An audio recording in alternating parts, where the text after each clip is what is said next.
tuo karong gabi una atong enda mga atong pagpaminaw, atong gipunting ang atong pagsabot pagpaminaw sa pulong sa Dios. Akong pagkutloon ang atong pagtulon-an karong gabi una diya sa Mateo 9 bersikulo 19 ngadto sa 22. Bahin kini sa usa ka babaeng gitalinugo sa 12 ka tuig. Atong tan-awon kini og atong sabton kung unsay leksyon ikahatag sa Ginoo karong gabi una. Akong paggawa sa bersikulo 9 nagingon og si Jesus mitindog og mikuyog kaniya uban ang iyang mga tinun-an. Og tan-awa usa ka babaye nga nagtos sulu sa duha tuig adto sa iyang yug mihika borla sa iyang kupo. Kay siya nag-ingon sa iyang kaugalingon, kung makahikap lang ako sa iyang sapot, mamaayo gayud ako. Og si Jesus miliso og sa iyang pagkakita kaniya miingon, pagkalipay anak, ang imong pagsalig nakapaayo kanimo og ang babae naayo diha. Mao kini ang atong pagtulunan karong gabi una giuluhan nga ang babaeng gitalinugo sa 12 na katuig. Sa tamagsugod at tutas pagampo. Dalay ko namong amahan, salamat sa imong pagbisita nining lugar sa balay panimalay sa among igsuon, Sister Linda.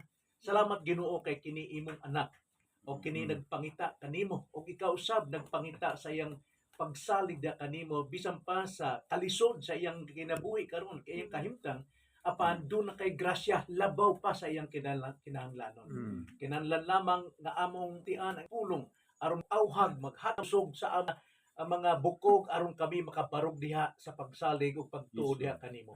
Salamat Ginoo sa imong pulong hinaot pa panalangin ni kaming tanan niini bisan pa Sister Linda karong gabi una. Amen.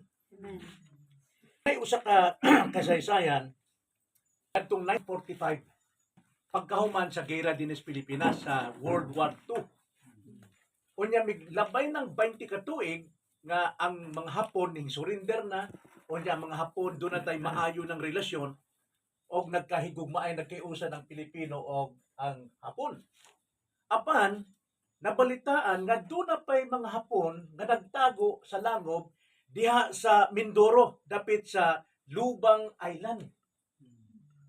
Dunay lieutenant ang ngalan niya mao sa si Hiruo Onoda. Nagtuo siya nga wa pa maman ang gera. Mo na nagtago siya dito kauban sa tulon niyang mga sundao. Ug usahay mogawa sila aron mulagtik sila sa mga Pilipino to dito sa Mindoro. Apan sa nabalitaan nga dadi Hapon nagtago diha. Giadto ni sa Japanese government kauban tong atong mga tauhan sa to. O ilang gikuha. Dili kahadlok to si Hiruo Onoda kay tungod kaingon niya og gera pa. Apan sa diha nga na istorya unsay iyang pagtuo didto sa sud sa langob misulti na si Hiruo nga naglisod mi didto ang among paglaom diha ra gyud sa langob pirmi ngit-ngit ang among kinabuhi apan nag-antos mi sa kamingaw sa among pamilya sa kagutom naglisod-lisod mi nagnihom gyud sila maayo kay tungod nagtuo sila nga do na pay gera. Subusa ang ilang kinabuhi tuwa dito 20 ka tuig sa ilang kinabuhi nga sa kalisod nga ang tibuok Hapon sa 20 ka tuig dako na kayong syudad nga amigo na aligre na kayo sa labas. Doon na nagta siya kalipay kauban sa iyang mga minahal. Now, maupod ning kahimtang inimbayhan na. Nga sa iyang kahimtang nagkasakit siya og talidugo sulod sa 12 ka tuig. O kining iyang kinabuhi, nag-antos siya sa kasakit, nag-inusara siya sa iyang balay, nahurot na ang iyang kabtangan, kay tungod nagpadoktor sa nagkalalayng doktor, apan way nakatambal kaniya. O niya, gidilipod sa balaod ni Moises nga siya mugawas aron makipag-uban sa mga tao nga way sakit. Siya batuon kay tungod iyang balan. Manang kining nag-antos ni sa tulukad tuig nga siya nag-inusara, nas kamingaw, nas kasakit, wala siya makapanginabuhi dito nga sa gawas nung kinabuhi sa gawas nga naatanan ang himaya sa Dios. Kung atong i-apply sa imong kinabuhi sis, ikaw anak na sa Dios. Apan tungod sa imong balatian, imo lang giantos nga mag-inusara ka. Kay daghang kang balibad nga di ka makangadto kay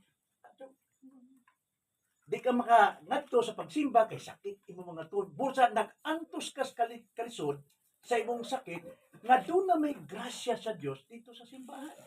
Alang sa mga magtutuo ug magwali.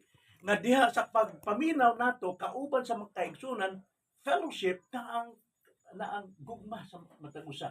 Naapod ang pulong nga makahatag nimong paglaom. So kinahanglan ang atong pagkaanak sa Ginoo atog yung paningkamutan. Kay anak naman ta, luwas no naman ta. So paningkamutan nato nga magtubo ta diha sa atong kaluwasan. Sama nining bayhana bisan patuod sa iyang pag-anto sa 12 ka tuig, wa siya mawad-ig paglaom. Wa sa mingon anhin ako mamatay ning sakit, anhin na lamang ko magtigom, anhin lamang ko magpudyo, wa nay dughan na higugman yang tao. Apa wa niya masinati sa iyang kinabuhi, inusara lang siya.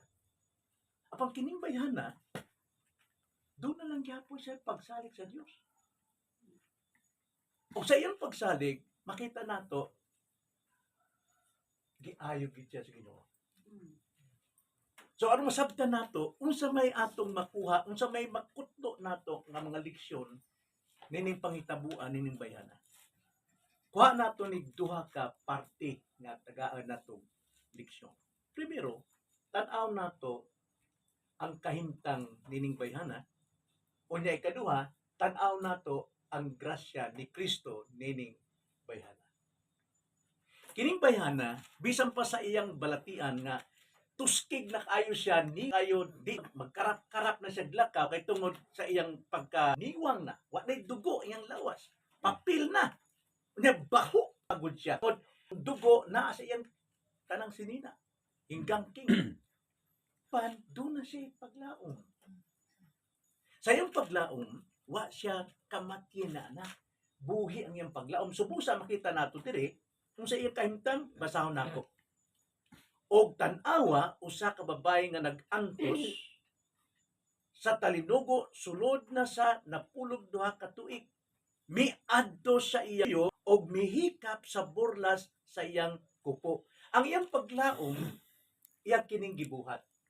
Dili siya nagpabilin des kamingaw, kaguol, kasakit, hangtod mamatay.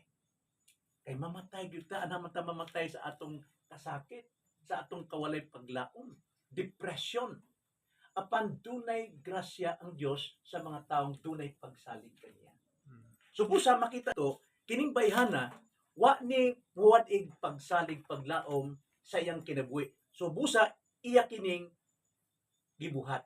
Primero, siya miadto kang Kristo. Unya kay tungod daghang malaging tao tingalig siya kasab-an og siya palagputon dito siya suluyo. Isang gihuwat si Jesucristo nga naglakaw kauban sa pagkaraghang mga tao, pagka una ni Kristo dito na siya suot na sa mga tao sa likod. Miadto gyud siya kay Jesus. Tiyan na sis, bisan pa sa iyang kaniwang, kaluspad, wanay kusog, apan doon na siya pagpaningkamot kay nagsalig siya na si Kristo lang yun katubagan sa iyang kinabuhi. Mapunta. Bisan pa sa atong kalisod sa atong kinabuhi, di ta kuan sa atong kaugalingon lawas. Oh, na masakiton di ka nakatindog, wa ka ni kusog, nalipong ka, adyo ka simba ngadto Kristo. Natikining simbahan manigingan lang sa English of mystical body of Christ. Mao kini ang lawas ni Kristo. Kung hain ang lawas ni Kristo, to ang ulo. Ang lawas kay igsunan. Na kung ikaw magkapabilin nga mura og kining sugnod ba, na imong kayo kay Kristohanon ka man apan nag-inusara ka, mamatay gyud na. Kinahanglan imo nang ipon dito sa kargaran aron mo kayo ka. O unsay kalipay nila na way balatian, mapoy kalipay nimo bisag naa kay balatian. Apan ang imong kalipay naatigom sa Ginoo. Og malipay ka dinhi, wa man kay kalipay kay kaguol man gyud. So to siya dito sa luyo. Ngano man miadto mo sa luyo? Kay mingon siya sa iyang pag-ampo diri, sa iyang kasing-kasing, kay siya nag-ingon sa iyang kaugalingon, kung makahikap lang ako sa iyang sapot, mamaayo gayud ako. Mo ni paningon mo, Sister Linda. Kung ako makatlang dito makakupo dito sa balay ti gumanang kay lawas ni Kristo na nagtigom diha, ako gud mamaayo. Mabalik ang akong gugma, mabalik ang akong kalipay, mabalik ang akong kalaski. Kinahanglan paninguhaon nato na. Apan kinahanglan buhaton nimo. Muadto ka. Na kay maglisod ka man, na ay mga kalakian mutabang nimo. Ugma. Onya, pag ingon tong muadto siya, mihikap gyud siya. Iyag yung gikabot sa Jesucristo, mao ang burla sa iyang sinina. Karon wa man si Kristo, ang mystical body ni Kristo mao man ang iglesia, makipagsandurot ka lamang mao ni pagkabot sa burlas sa sinina ni Kristo. Ang gugma, kalipay sa mga kaigsunan. Buhi na sila. Kinahanglan doon na ka makipagsandurot ka dito. Nagyo pakinambitay nato kay mao ni makapun ka nato. Mo na nga siya mikap sa borlas. Kay tungod siya dunay paglaom. So makita natin ng bayhana sa iyang giliho.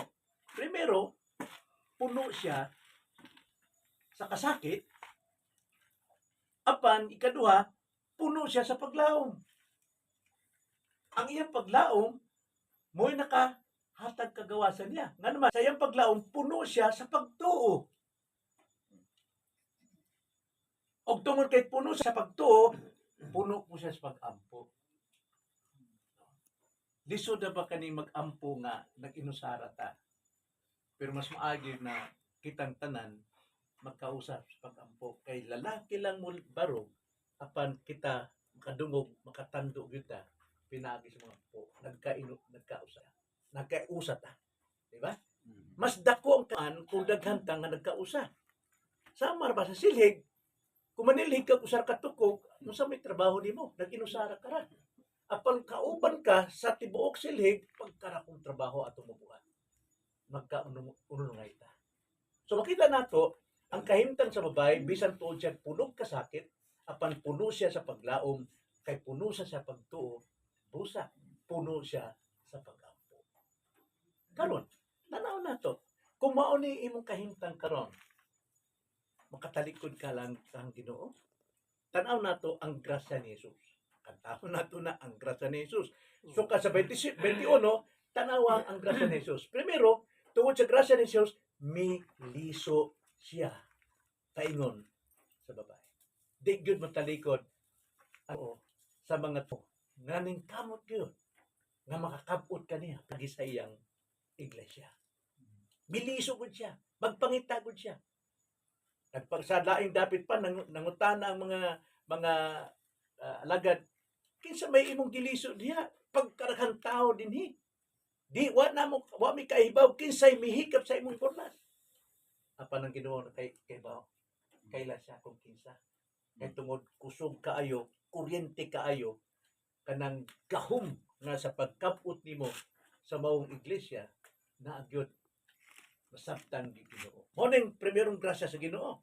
Ang grasya sa Ginoo, miliso siya.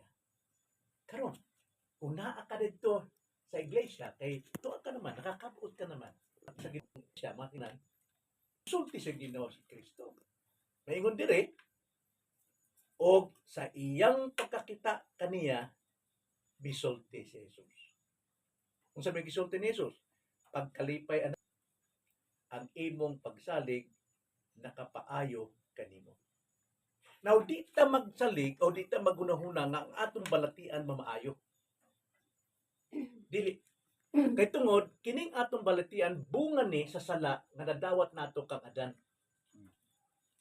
Kay kung maayo ta ng balatian, ako, akong cancer sa utok, naayo man. Apan dili tanang panang maayo ang atong mga biyan. Kaya mamatay man tao. Manis paagi sa kamatayon nato, apan ang mamaayo diha, mingon si Kristo, anak. No? Pagkalipay, ang imong pagsalig, nakapaayo kanimo. So ang atong pagsalig, mo'y makapaayo ka sa atong depression, sa atong stress, sa atong kaguol, sa atong kawalay paglaom. Mo na nga kung kita may usa diha sa iglesia, buhi ang atong paglaom sis. Kay tungod, makabati ka sa pulong o tingog ni Kristo diha sa pagwali. Amen. sa pagwali masabtan nimo ug unsay ang katuyuan sa matag usa. Dili ang tingog sa magwawali mo atong dawaton kung dili kadtong mensahe na masabtan nato sa atong kasing-kasing. Mulihok man yun ang espiritu sa atong kasing-kasing. Nga ikaw go'y gisultihan. Usahay masuko ka kay tungod na igo ta apan usahay pud kasagaran gyud malipay ta kay makita nato nga kita gimahal miliso si Kristo sa atong kinabuhi. O kita iyang pag-ayuhon. Ang pulong sa Dios mo'y makapaayo gyud kanato sa tanang problema nato. Wala mo giingon si Ginoong Kristo sa iyang sulat sa Juan 8:31-32. Mayroon siya, kung kamo pabilin sa akong pulong, na tinuod na kamo akong alagad. Alagad man ta. Kung magpabilin ta sa iyang pulong, no? Pabilin ta. Tinuod na kamo akong mga alagad. Og sa pagpaminaw ni sa pulong, mahibaw-an ninyong kamatuoran, og ang kamatuoran may makahatag ka natong kagawasan. Nagyod, mamaayo kita tungod pinaagi sa pulong sa Dios. Bisan pag unsang klaseng problema nato maigsuon, bisan pag mamaterial, watay pagkaon, watay kutom, o watay kuan, way sustansya, kanang tanang problema ning material ang makasulbad na ang pulong sa atong espiritu. Kay sa atong espiritu bisag watay kwarta naa ang satisfaction, katagbawan. Mao ni ayuhon sa Ginoo ang atong katagbawan nga magsalig lang kita sa Ginoo. Magsalig lang ta. Naagyod ang katagbawan. Mao nay number 1 nga problema nato watay katagbawan. Kaon ta way sudan masuka. Kung kaon ta og buwadran jawa maluto suko ta. O mukaon ta ng ketchup ra masuka. Kung kaon ta og sabaw ra puta, wa man tay katagbawan. Apan kung doon natin katang bisag ketchup na, bisag juice na, bisag sinda na, malipay yun nga nakakaunta. Maunay ayuhon sa Ginoo diha sa pagpaminaw nato nga tagad kang kapawan. Kay kining tanang material, pilin lang yun ni. Wala pa sa istorya gabi, nakadungog kong Brother Pulik. Abot kong hukas tining kalibutan. Muli po kong hukas kalibutan. Muna'y tinuod yun nga sinultihan sa siyang katao, dunay katagbawan. May kwarta o wala, maulang ihapon. Sama ba na mo kami, fasting man me. Naanad me nga, wanay kaong kanon. Manaog, wa may kanon, kitayong oras na mo kaon. Lipay lang ihapon, extend na itong oras. O niya, kung sa kamahal ng bugas, di may apektado, kay wa man may makaong bugas. Kay tagbo, doon na may katagbawan may sa among kaugalingon bisag tubig ra inumi, igo na. Kung mahimo na sa fasting, labaw na sa atong spiritual na kinabuhi. Ang atog yung katagbawan na alang gyud ka Kristo pinaagi sa iyang pulo. So pusa mao ni at leksyon labi na kay Sister Linda mong punting nato di sa atong Bible study apan apply po ni sa ato. Bisag unsaon nimo pagkalipay sa imong kasakit, di gyud ka mawala sa kasakit. Bisag unsaon ang pagkalipay sa imong kalisod, sa imong mga sakit, sa imong tuhod, di gyud ka mawala diha. Gawas kung kini mga balatian nimo mo yung gamiton aron makangadto sa lawas ni Kristo maong iglesia, makahikat ka dito sa burla sa Dios, makadungog ka sa wali, maunay tudong kalipay kanimo. Dili gyud na kabayran. Dili gyud kabayran. Apan ang kalipay sa atong lawas nga kinahanglan maayo ang atong buko dakong kasus na. Bayad pa gyud ta. Doktor ta, tanan lihok. Pero ngadto ta sa Dios, way bayad. O niya tumang kalipay pa. Kay tungod makipag-istorya ang Ginoo kanato. So busa Sterlinda, gabi naglantaw mi mo gabi pa na ikaw gyud madala kadto sa iglesia. Okay? Kay kami gimingaw na minimo. Pasaylo ami nga di mi kapian mi kanganhi. Nimo kay tungod namo putoy laing buloton po sa lawas. Apan ugma magkay ubang gyud ta. So, okay na. Okay? mas maayo nga atong alantuson ang atong kasakit sa mga bukog-bukog, ang atong pagkakarap-karap sa pagtanaw tuwa dito sa grasya sa Ginoo. Amen. Amen. Matutas pagampo manata. So pagampo nato si Sister Linda, tagaan gid siya kusog. Kay tungod ang pulong may makahatag niya gyud og kahupay, kusog sa una-una, labi na sa iyang paglaom. Amen. So magkausap ta may igsoon, ampo nato si Sister Linda. Ano na? Kalay ko na mong amahan. Usa kong ampo. Amo po na ako makalalakitan. Mula pa ampo ta pagawan ako. Okay? Kay naay mga mensahe diya sa inyong mga ngabil na ihatag sa Espiritu Santo ang makapalikon kaniya o makabati siya sa atong mga kangabil. So ako iyang mga kalalakyanan, pila tulo pagkaman ampo tao kayo sa ta. Dalay ko namang amahan, salamat sa imong grasya na miabot gyud sa panimalayang Sister Linda. Karong gabi una pinaagi sa imong pulong gitagaan mo siya og paglaom, takong pagtuo. Hinaot pa nga kining mga balatian sa iyang mga lawas Ginoo, dili ni karong makababag diha sa iyang paglaom kanimo. Kaya tinuod kaayuhan na gyud sa among mga espiritual nga relasyon diha kanimo. So among giampo Lord tabangi Sister Linda nga makabarog ugma bisan pagdaghang mga babag apan Lord tuyuon gyud namo panimbasogan gyud namo nga madala Sister Linda sa maong lawas ni Kristo kay kinahanglan gyud siya, kinahanglan siya namo nga magkayusa diha sa pagtigom, pagsimba, labi na diha sa pagampo, pag-awit o sa pagpaminaw sa imong pulong. Salamat Ginoo karong gabi una nga siya imong gihatagan og dakong paglaom sa iyang kinabuhi. In Jesus name. Amen.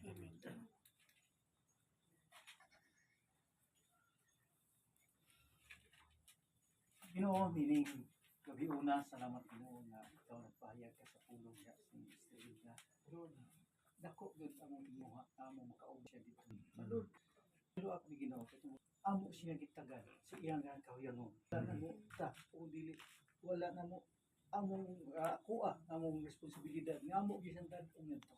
Lord, niya karon ang pulong Ginoo nga angay gyud na mo siyang dadon sama na itong upat ka nagdala sa sakiton dito gyud ni Kristo. Yes. Lord, salamat kay Ginoo. Lord, sorry Lord, pasayloan ni Ginoo nga kami gyud doon na kay kasaypanan nga ang igsoon gusto na mo makauban apan misunod bidiha kaniya. Wa mi mosunod diha kaniya.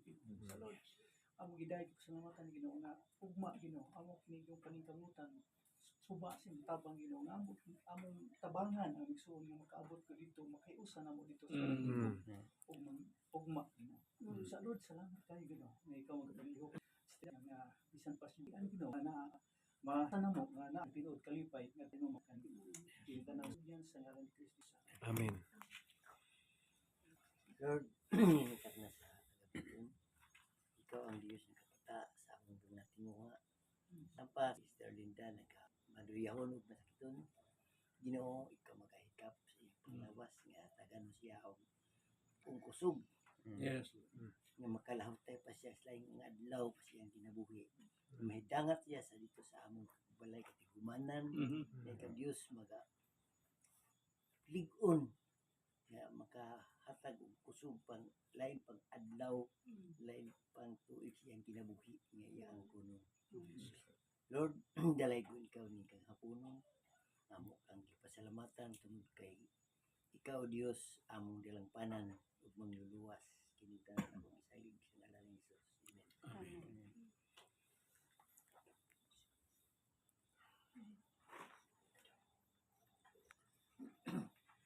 Dalay ko na mga mahal. Salamat kayo Ginoo sa imong kahigayunan nga kami karon hay usa dinhi sa balay sa mga igsoon mo sa Linda. Salamat kayo sa imong pulong nga kining imong pulong karon nga muna usahan nakahatag kaning encouragement diya sa mga igsoon nga Sister Linda nga kani mahiusa gyud namo ugma diya sa among panimbahon. Sa Ginoo ikaw mo saligan nga kining among igsoon amo kini makauban Ginoo nga naa gyud ang inkasig ana apli gyud diya sa pagpamilya ng pulong sa Lord. Imo kaming tabangan Ginoo na kining among igsuon amo kining hinandong nunay namong makauban apan tungod sa inspirasyon Ginoo. Pero karon Ginoo tungod sa imong pulong mo naghatag kalig-on diha sa matag usa ka namo labi na sa mong igsoon. Ikaw mong saligan nga ug mapuhon amo kani makauban sa Ginoo. Pinaagi Yes. sa imong grasya diha sa iyang kinabuhi Ginoo. Sa Lord, ikaw mong salig kanimong tanan di alam sa ngalan ni Kristo Jesus. Amen. Amen. Amen.